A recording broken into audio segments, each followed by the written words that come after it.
Hello and good evening from Mrs. Owen, Jane Owen from Penglis School. And I'm going to go tonight over the specified practicals for Unit 1. The other 3 sessions that we've had in earlier series of this year have been on Unit 2. We're going to do Unit 1 specified practicals tonight. I'll go through 6 practicals. There are 6 practicals for Unit 1. 6 practicals for Unit 2, and of those you need to have knowledge about how to process data for all of those 12 practicals before you do your theory exam in the summer. Remembering that there is no practical exam as such in the lower 6, it's the fact that in the lower 6 you have your 2 theory papers, Unit 1 and Unit 2, and within those papers, there will be practical-based questions. So it's really important that you have a fair background knowledge of being able to run the practicals and getting a set of results and tabulating them and getting graphical graphs out and doing graphical work of analysis and an evaluation. Because these questions will come up in the exam. So this is what I hope to do today. I'm going to go through 6 of the practicals. Let's start with number 1, and that is the measurement of the density of solids. This appears in your basic physics. Density, it's just mass over volume. And you would think it's quite a straightforward experiment. You just measure the mass for the mass balance. You measure the 3 sides of the cube. I've got a set of results here that you can see. One of my pupils has done. The height, the length, and the width. They've taken those measurements and they've worked out the volume with length times width times height. And then you just have to divide the mass by the volume to get the density. But it's not so straightforward as this, because we have to bring in what we call uncertainties. And we look at the uncertainty, i.e. the smallest possible reading that you can take with your measuring device. So, for example, for the mass, if the mass balance is being used and it has got a resolution of 0.1 gram, then whatever your mass is, we divide that 0.1 by the mass, times it by 100% to get it from an absolute uncertainty into a percentage uncertainty. So this is what we call the absolute uncertainty. Just flip this over, I can write on it so you can see. Absolute uncertainty. It's the smallest possible reading. It pertains to the position of the equipment that you are using, and a mass balance could be plus or minus 0.1 or 0.01 or 0.001. It just depends on the value that you have been given. So if we have a look down here, the mass was given 108.3 grams. So that does suggest to me that this mass balance has got a resolution of 0.1 gram. We say that that's the resolution. So the position of this is 1 decimal place if we're looking at grams. But in order for us to kind of like look at the percentage uncertainty of the density, we have to turn this absolute uncertainty in the mass into a percentage uncertainty. And we do that by taking the resolution, 0.1, divide it by the mass, and times 100%. And what you get there is the percentage uncertainty. And this we can do something with. We can add it to other uncertainties so that we can find an overall uncertainty in the density. So the overall uncertainty in the density is given by the percentage uncertainty of the mass plus the percentage uncertainty of the volume, because we're using mass once in the equation and we're using volume once in the equation. So all we have to do is find out the percentage uncertainty of the mass and the volume, add them together, and that would be our percentage uncertainty in the density. Why bother doing all these percentage uncertainties? Because if we know what the density should be, we can look up in a data book, say for lead, what that density would be. And then if we have got an uncertainty, percentage uncertainty that we have got from the whole experiment, then what we can do is we can work out the absolute uncertainty of the density and see if what we have calculated with our value of the density, how close it is to the true value that it should be. And if it's within the uncertainty of the whole experiment, then we have done an accurate experiment. If it falls outside, then we can argue that the experiment that we carried out is not as accurate as it could be. All right. Okay, so let's have a look. Volume, we know, is length times width times height. Now, if we just measured it with a ruler would have an uncertainty of plus or minus 0.1 centimetre, i.e. to the nearest millimetre. So we would take our resolution of our ruler, 0.1, and divide it by the length that we've got, the width that we've got, and the height that we've got.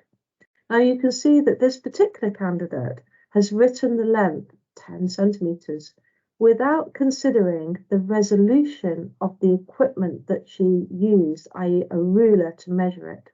So we'll just correct that and say that length is equal to 10.0 centimetres, because that resolution of 0.1, that position of 1 decimal place, if we're using the centimetres, is consistent with the reading that they have got.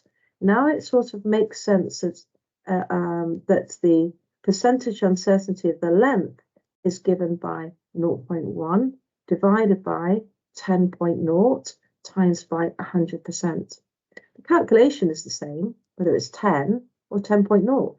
It's just you won't get a mark if you just put 10, because you can read the ruler to the nearest 0.1 of a centimetre, i.e. the nearest millimetre. The same is true for that width there. So that width should be 2.0 centimetres, and the height here should be 2.0 centimetres. And so what we do, and as this candidate has done, they have worked out the volume, 10 times 2 times 2, 40 centimetre cube, because we're using centimetres times by a centimetre times by a centimetre, so that's centimetre cubed, right? And this is probably the first time that this candidate has done some experimental work. So you can see that little things like this, consider the units, consider the resolution, you've got to think about all of these things when you are writing down these results and processing them. So the percentage uncertainty of the volume will be the percentage uncertainty in the length, which is what they've done here, plus the percentage uncertainty in the width, plus the percentage uncertainty in the height. Okay, and they're getting it as a percentage so that they can add it up. So it takes account what that resolution is as a fraction of the measurement taken. We cannot add just the resolutions. We can't just say 0.1 plus 0.1 plus 0.1, because it's not as a fraction as of the measurement taken.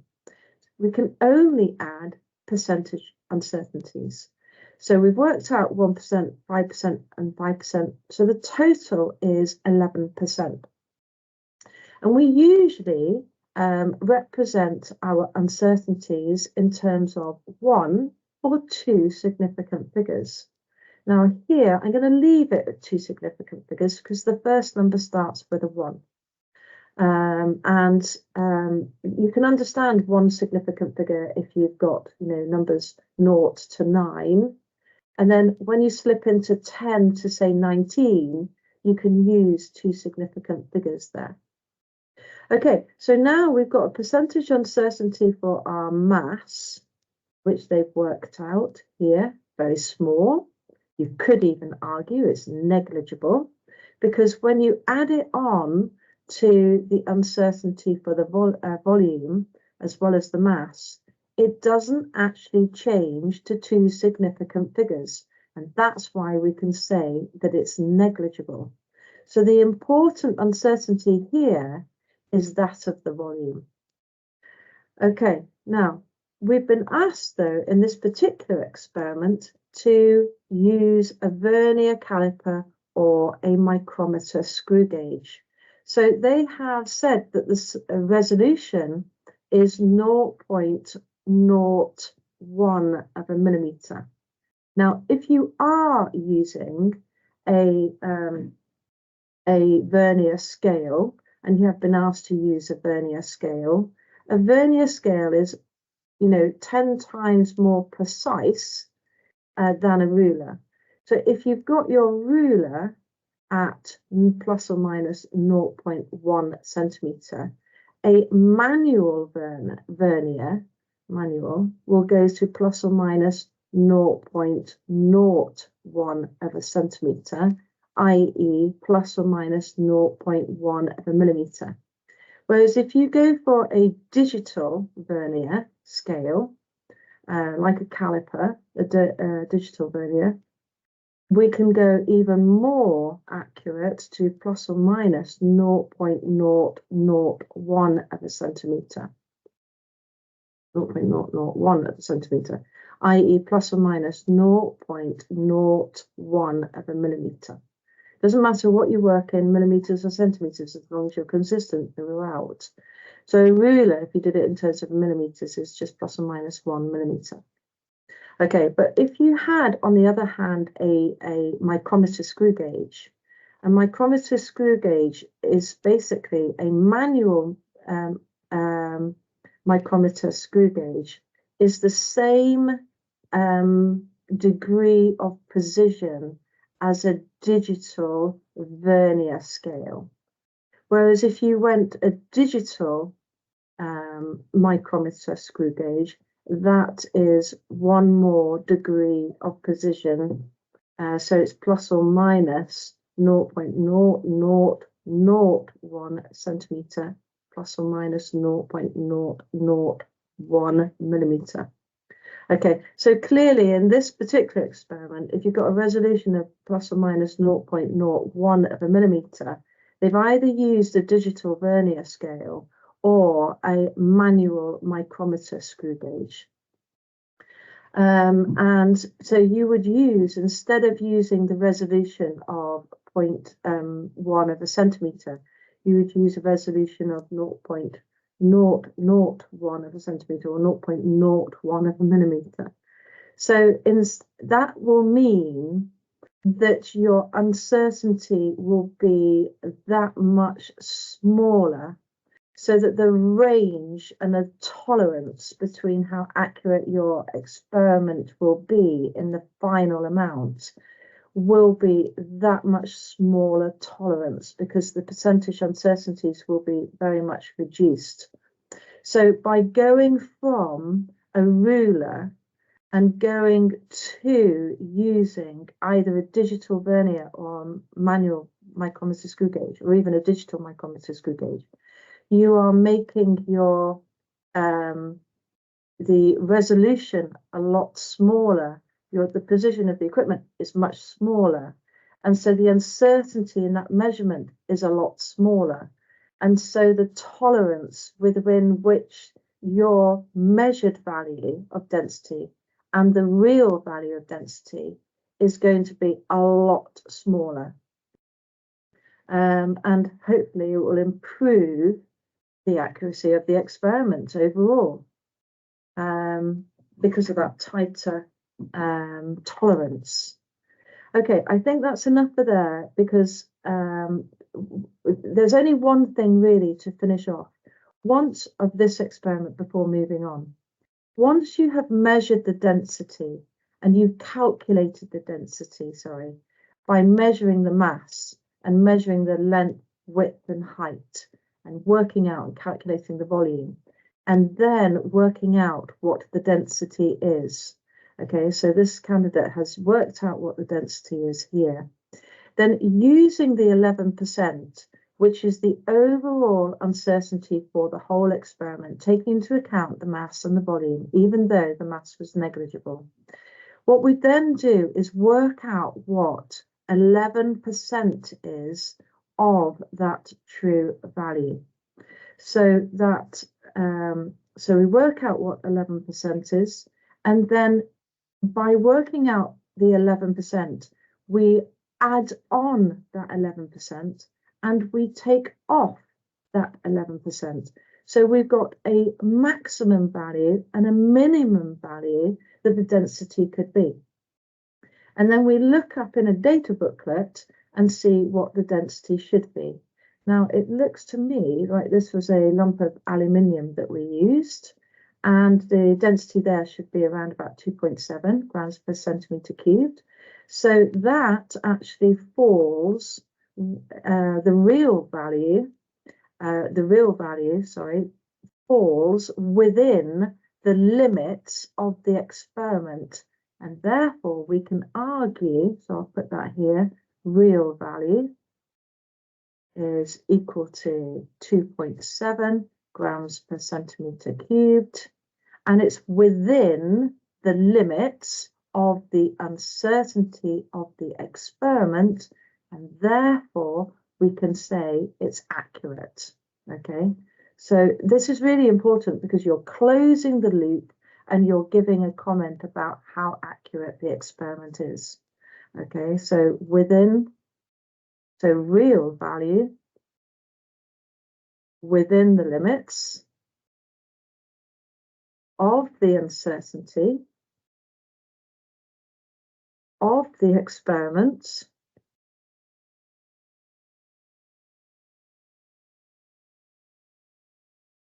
and so real value of the experiment and so accurate. Okay, all right. I just want to just jump back. I just want to make sure that I have. Okay, good. I had a horrible feeling then that I hadn't started recording. I have. That's good. Okay, so that's kind of like dealing with uncertainties. It's dealing with measurements. It's dealing with resolution. It's working out uncertainty for the whole experiment, and but a very, very simple, straightforward experiment to start with. And actually, this follows on. The next one follows on. All right, experiment number 2. We're using basically moments to work out an unknown mass.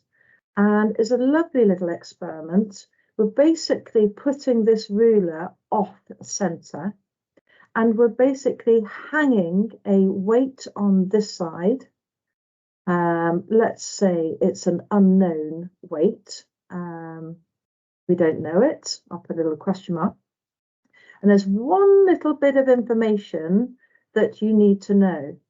Yes, it's suspended at the pivot, but because it's a regular ruler and it's not kind of changing thickness at all, then at the center of that ruler is where the weight of the ruler appears to act. Okay, so the weight appears to act at the center of gravity. And basically, using moments, this distance, and this is fixed on the 70 centimetre mark, so this is 20 centimetres, but if we write it in terms of metres, 0.2 metres, and you could argue, I've written that wrong because I haven't taken into account that I can read it to the nearest millimetre. So 0.200 or 20.0 centimetres, okay? But we'll put it in metres and then times it wherever you have to put it from the pivot, not necessarily at the end. You're going to move that weight until it's nicely balanced. So it's off balance now, but we want to get it so that it's horizontal. And this distance is L, or rather D, between the pivot and where you put the weight for it to balance. But we've got a few unknowns there. We don't know the weight of the ruler just yet. Okay, and there's a couple of ways that you can do it. They give you one way, which I will do, and then I'll show you a much quicker way. All right, so you've got the weight of the ruler is weight of the ruler, and that acts at the center of the gravity. All right, and if we put a known mass of 200 grams and move it until it's balanced, here is the pivot at the 70 centimeter mark, 0.2 meters away from the middle position. You know that the ruler acts in the middle, so the weight of the ruler times by 0.2 times by the length that you measure from the ruler times by the 200 gram mass.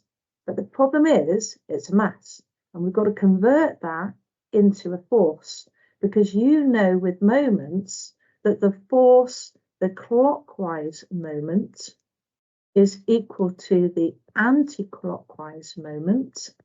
And looking at moments, we've only got one moment on either side, so we don't need to say the sum of.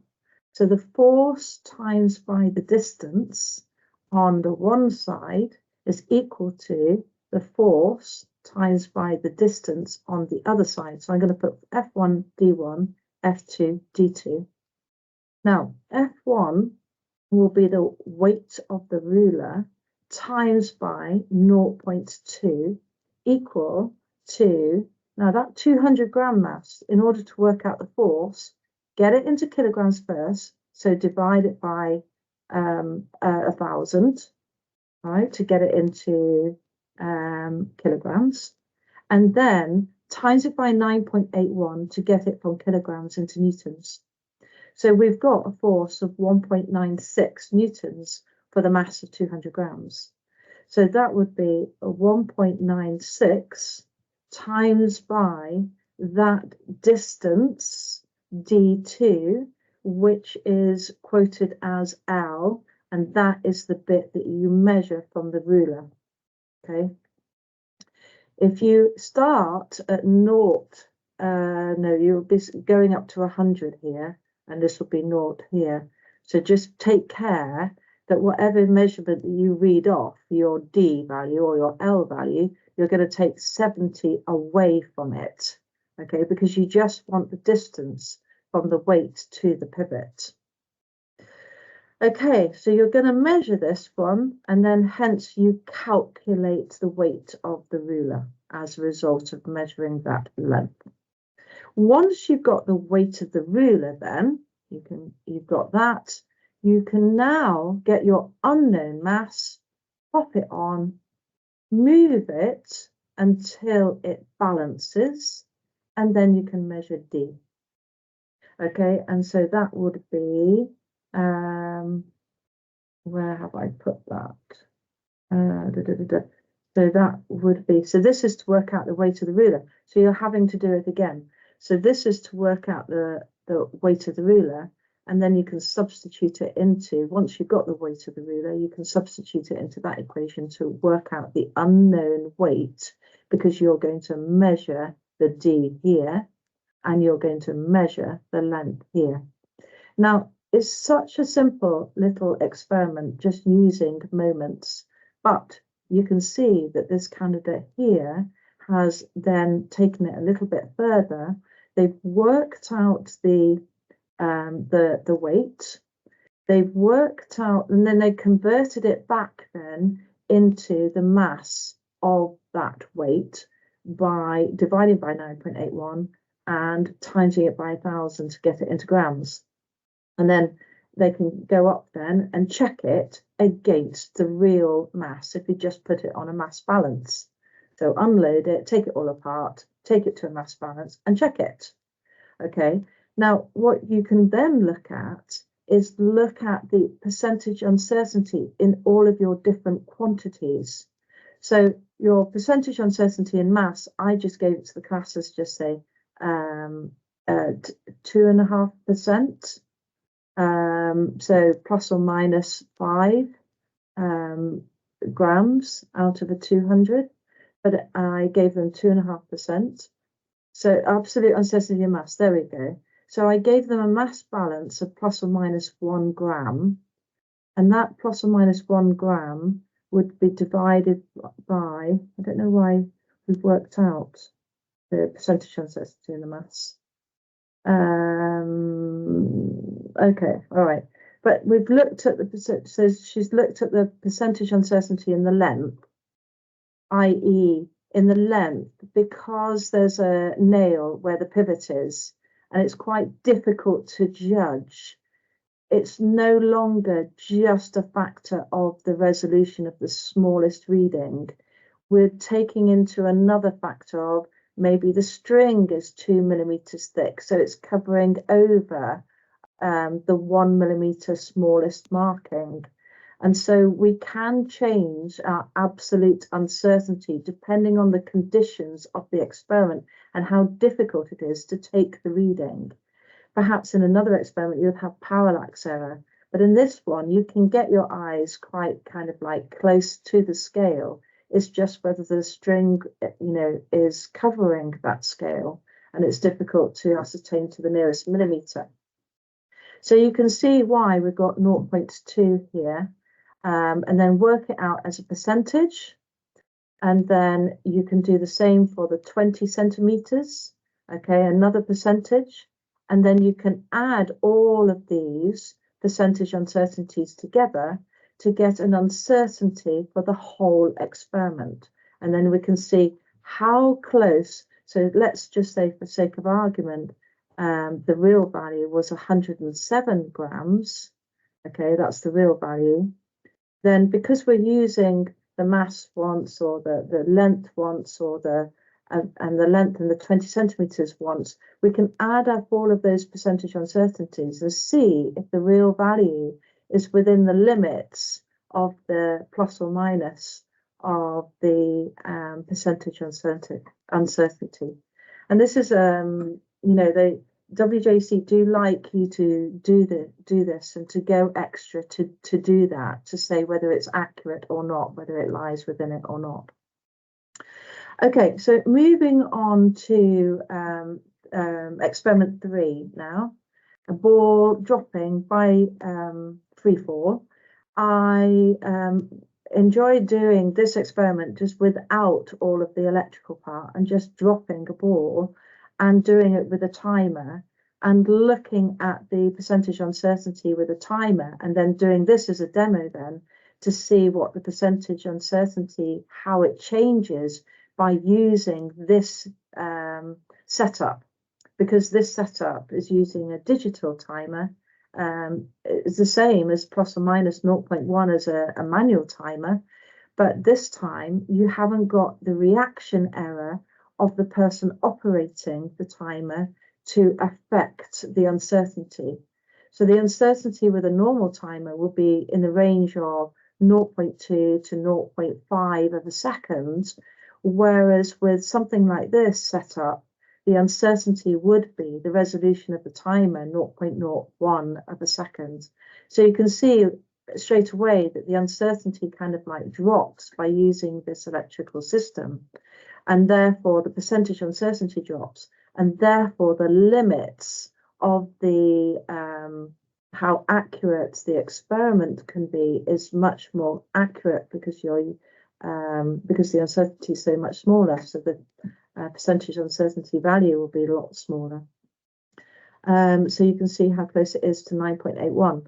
But we've got a set of data here, and this is what this candidate has done. And I haven't even shown you how they go from this equation, S equals U2 plus half AT squared, to this equation here, where S is the vertical height h, and U is the initial velocity 0. So that part goes out, leaving half AT squared, but A is equal to G equals the acceleration of free fall. So that's why we get that one simple equation from that equation of motion. And in order for us to work out what G is, we will have to plot. Let's just see what they want us to plot. they do want us to plot the graph height against time squared. And I'll tell you why. Because what you have to now be able to do is relate any equation to y equals mx plus c. Now, we don't need to worry about the plus c here because there's nothing added in that initial equation. So if we put on our y-axis, we rearrange it, all right, so y, don't need to rearrange it. In fact, it's in the form of y equals mx already for us. So, all right, so y is equal to h.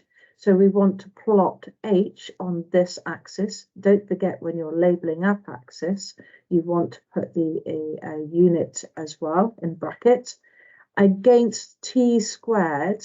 So x will be the t squared. So here, this is t squared. Don't forget the unit, and it's not seconds because it's t squared. So we need to put seconds squared. Now you can either put that in a bracket or you can put that with a slash like this. So t squared slash s squared like that, or h slash meters like that. Okay, so that leaves that the gradient, so the y-axis, you've got h, you've got the x-axis, you've got t squared, leaving the gradient m, given by m, and not to be confused with mass, okay? You will have equations with mass in it, but m is the gradient, and that is equal to half g. So if we twice the m, the gradient, that gives us g, the acceleration of free fall. So we've got a set of data here. This is the height here. It's all right for s, that doesn't matter. But the height, we've got t, we've got the raw value of t. In fact, I think this particular candidate has probably, what have they done? Because, oh yes, they, no, because I got them to drop it. I didn't get them to use a digital. And I'm trying to understand why they are doing it to the third significant decimal place, because the timer only goes to plus or minus 0.01.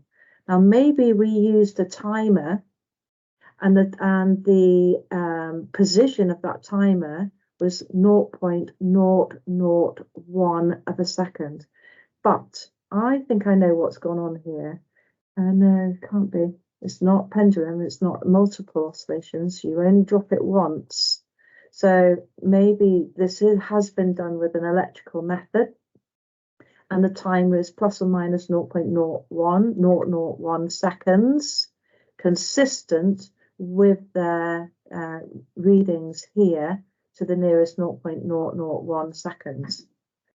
So when we square that, so always show your raw times and always show it to the position of your timer. Usually, if it's just a normal experiment of with your stopwatch, digital stopwatch, but you're doing it manually, those will all be quoted to 0.31, i.e. to second decimal place, i.e. plus or minus 0.01 of a second. So just make sure that those raw readings are all consistent and that they all show the same. Now, what we've done now is we've squared it. You've got to show the raw in order to show the calculated. And that calculated quantity should have the same number of significant figures as the raw. So the raw here, from where it's come from, is 3 significant figures. So really, straight away, without putting another column in, we ought to just quote them to 3 significant figures. So this candidate is right then to go to 3 significant figures. Unfortunately, they won't get the mark because they haven't put seconds squared at the top, right? So every single column has to have a unit with the quantity. So I would advise you to kind of like miss out that middle column and just jump straight to quoting it to the same number of significant figures. Now, there is one other thing that I've noticed about WJC kind of like marking it. They do like it where the consistency is the same down the column. So I think that you will be better off putting 0.098 and leaving that naught off. It's not wrong to do it to 3 significant figures, but it's just not consistent all the way down that column. And I know consistency really is only something to do with the raw readings. Notice all of these are done to the nearest millimeter, because I can measure my ruler to the nearest plus or minus 0.001 of a meter, i.e. plus or minus 0.1 of a centimeter, i.e. plus or minus 1 millimeter. And they've chosen to do it in terms of meters. And I think they're right to do it in terms of meters, because the final quantity that you get for the gradient will be ready in, meters per second squared. And you only have to times it by 2 then to get the gradient out, because you're using the base units to start with. Okay, so can you see how to represent data in a table? So that it kind of, the raw values are consistent, right? Not with each other, but they're consistent with the resolution of the equipment that you have been given to measure it. And then the calculated, it should be the same number of significant figures. But if you are 1 over and the majority of them is to 3 decimal places, or we should say 3 significant figures, and make the top one the same. Okay, so then you have to, you might have a situation where you're given, you have to calculate those 4 out of 6 of those in a theory paper, and then they might have plotted you a couple of those points and you have to plot the rest. Okay, so graphs, drawing graphs. So we've got H here that extends from 0.5 to 0.9. You don't have to squeeze the naught in. You can start straight off with 0.5. Okay, and then 0.6. Notice I'm really expanding my scale so that I'm going to fit, hopefully, over half of the graph grid. So it's worth counting how many squares you're given. 1, 2, 3, 4, 5, 6, 7, 8, 9, 10, 11, 12, 13, 14. So these scales here, from the first to the last, should be over, 7 or over. 1, 2, 3, 4, 5, 6, 7, 8. I'm just about safe. I could just about get away with that scale. Don't go up in 3s though, because that's awkward. Just because you can fit it on to a little bit, more and expand it out a little bit more, it just makes it incredibly awkward to read off the plots and to read off and to plot them in the first place. So don't try and do that. Okay, I need to get back in the same place. Right, now T ranges from 0.3 to 0.42. So I'm going to start. Oh no, sorry, it's this one that we're plotting on T squared. And this one. Okay, so 0.098 to 0.1, horrible. It might even be better to do it in terms of nearly 10 to 18. So if we started at 9, okay, 9, 10, 11, 12, 13, 14, 15, 16, 17, 18, I can just do that. If I then do times 10 to the minus 2, okay, it kind of, as long as you include that in any calculations, sometimes it's much easier to kind of like plot it, and then you don't get kind of like tied up with point this and point that and point that. Okay, so 9.8, and then you just go about plotting it. So 9.8 to 0.5, so 9.8 to 0.5, and then plot all of them. So you get marks for the plotting, at least 2 marks for the plotting, and they have to be done to the nearest half a square. 0.6 to 12, 12 to 0.6, there we go, nice easy one. 0.7 to 0.139, okay. And if I am at, where I cross over, if it's out by more than half a square, you won't get your mark, and they will check them all. Okay, and this should be a straight line, and that's the next stage, is positioning where your line of best fit is. So 0.159 to 0.8, and then last one here, 0.9 to 0.176. Okay, there.